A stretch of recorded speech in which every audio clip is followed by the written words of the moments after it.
દાખલા નંબર 32 ચડતા ક્રમે ગોઠવેલા અવલોકનો 7, 15, x - 1, x + 1, 24, 28 નો મધ્યસ્થ 21 હોય તો x ની કિંમત શોધો. ધ્યાન આપો ભાઈ. ચડતા ક્રમમાં ગોઠવેલા અવલોકનો કયા છે?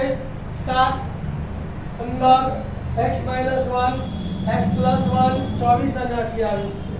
તથા મધ્યસ્થ m બરાબર કેટલો છે? 21. ફરી કાઢો કેટલા અવલોકનો? 1, 2, 3, 4, 5 અને 6. તો અહીં n બરાબર 6 યુગ્મ છે, બેકી સંખ્યા છે.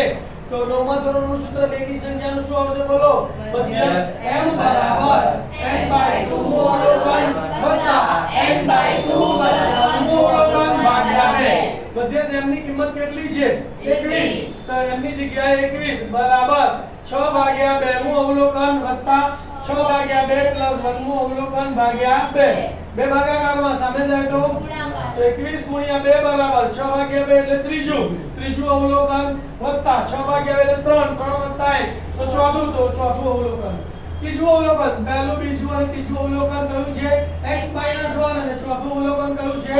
x + 1. તો આને હું પહેલા લખું છું. તો માટે x - 1 વત્તા x + 1 બરાબર 21 નું 42. કૌંસ દૂર કરી કાઢીએ. અહીંયા વત્તાની નિશાની છે એટલે કોઈ ફેરફાર થશે નહીં, ખાલી કૌંસ દૂર રહેશે.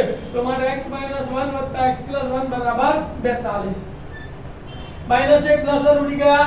1x વત્તા 1x એટલે 2x. તો માટે 2x બરાબર 2 ગુણાકારમાં સામે જાય તો બરાબર 21 × 2 = 42. તો માટે x બરાબર 21.